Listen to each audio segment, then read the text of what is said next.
Welcome to our video presentation on assessment practices at the primary school. This session is intended for all primary parents. If you have any questions or would like any more information, please click on the link in the description and post your questions on the Padlet wall. A member of our team will respond to you as soon as possible.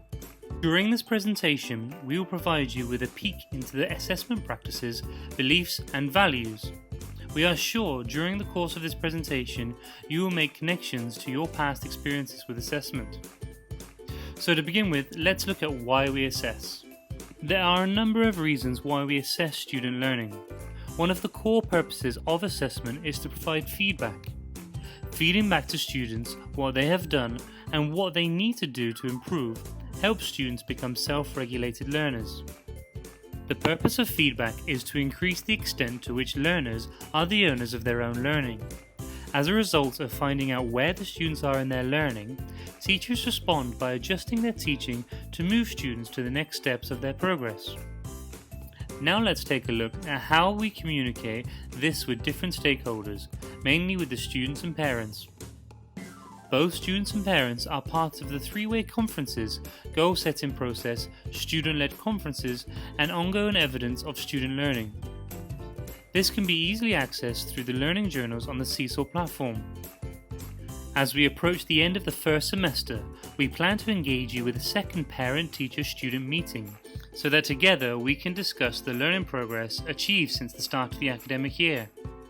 These meetings will replace the written report for the semester. When we reach the end of semester 2, we will provide you with a comprehensive written report that will cover the entire academic year. The assessment practices we implement at OIS emphasizes the PYP beliefs of assessment that focuses on assessment of learning, assessment as learning, and assessment for learning. These assessment practices involve teachers and students working in collaboration to monitor, document, measure, report, and adjust learning. We firmly believe children can and should understand and get information from assessments. It should help them to understand themselves better in a way that a simple grade cannot. Our IT integrators from each campus will now show you how to access your child's assessment folder on Seesaw.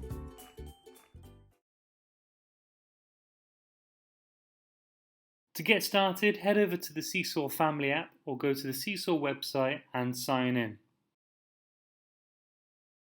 At the home screen, you'll see all the recent notifications and activities that your child or children have done. At the bottom, you'll see the Home, Journals and Inbox tab. Tap on the Journals tab to view your child. Click on the child's journal you want to see and their class.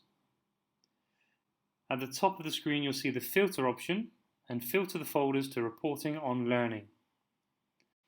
You should now only see all those activities that have been posted as part of the child's assessment. This might include essay writing, publishing, rubrics and checklists, and formative assessments in different subjects. The homeroom teachers and single subject teachers would have left written feedback and comments on all child activities under these folders as part of the end of semester reports.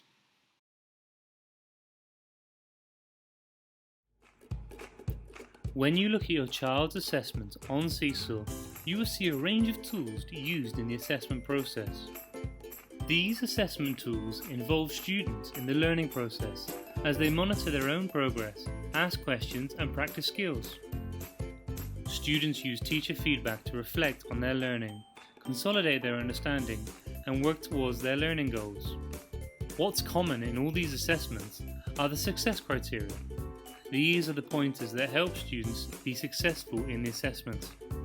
The success criteria are then arranged using different types of tools like checklists, rubrics, single point rubric, anecdotal notes, and learning stories.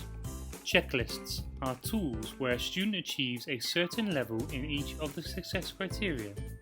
Rubrics are tools that outline the level of achievement for the success criteria using descriptors. In a single point rubric, the success criteria is outlined for students to reflect on areas of the task that they have achieved and areas of improvement. Anecdotal notes are also tools where the teacher or students add a remark based on each of the success criteria. In early years, the Learning Stories assessment approach is a form of observation and documentation that is written in a narrative story format. The teacher watches and listens as the child explores through play. Some tools can be created and marked either by the teacher, the student, or by peers. Self-assessment is an important part of the learning process and a key skill in developing student agency over their learning. On several occasions, the success criteria are co-constructed by the teacher and the students and marked together. Now let's get to the organisational part of the upcoming meetings. During the week of December 7th to 11th, we will host Student Parent-Teacher Meetings, SPTMs. This is an opportunity for both parents and their child to meet with their homeroom teacher to discuss student progress and achievements. Teachers will help navigate you through an assessment folder on Seesaw. On November 29th, you receive a sign-up sheet for these meetings from your child's homeroom teacher.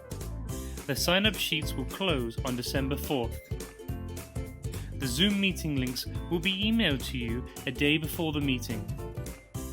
For easy access for students, the meeting links will also be available on ManageBack. With this slide, we end our presentation. Please feel free to add your questions and comments to the Padlet link description below, and we will answer your questions. Thank you.